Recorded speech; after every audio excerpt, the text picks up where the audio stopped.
Hey everyone, check out this kit. And I want to start with what I think is the best sounding piece on the kit, and that's this bass drum.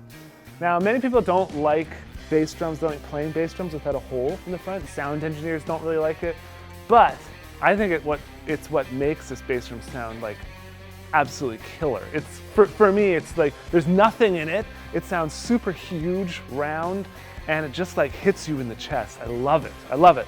And if you know me, you know I don't play Mapex drums that much. So I'm not that familiar with the lines or anything like that, but I've been really impressed with the overall look of this kit. And fun fact, I just got a new truck, and my new truck actually looks very similar to this color. This color is called Gunmetal Gray Metallic Satin. So apparently it has this the satin finish, which is supposed to kind of look a little bit dull, but then there is this metallicness to it that kind of gives it a shimmer. So it's a really cool finish. It's not something I've really seen before, and the actual lugs really set it off nicely. Okay, so this is a birch and walnut kit, and so it's considered a hybrid shell. Not exactly sure on the plies, but you'll see in there, it's beautifully finished, and you can see the walnut if you zoom in closely there. And what's cool about this drum is you'll notice this kind of weird looking spaceship-like mount on it. This is called the halo mount. And this thing will actually determine how much of this mount is pressed against the head, or against the shell, I should say. So I can actually turn this and touch this piece of rubber to the shell. So the shell will essentially resonate less. Or I can turn it off, so the shell will resonate more.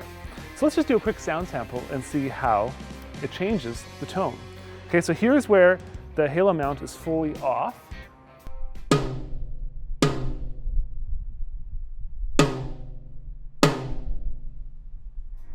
And now I'm going to crank it up and press that rubber against the shell as tight as it can go. I know it's going to be hard to hear through all the compression that's on these videos as they go onto social.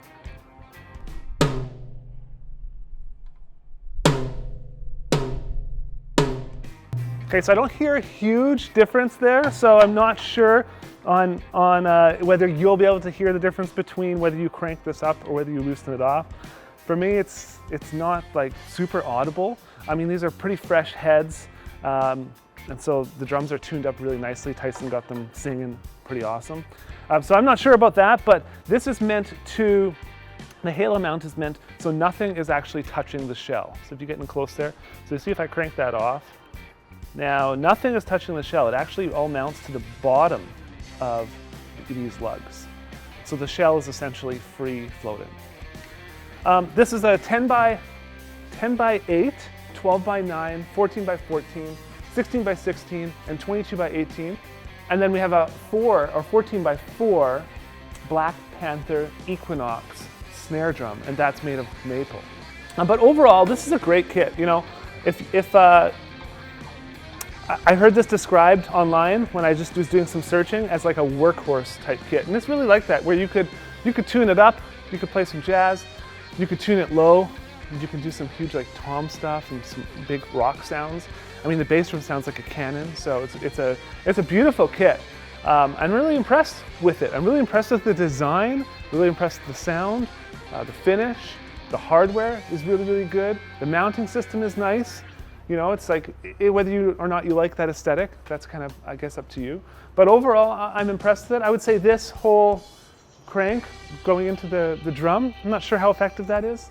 So I wouldn't necessarily say you should buy it just for that.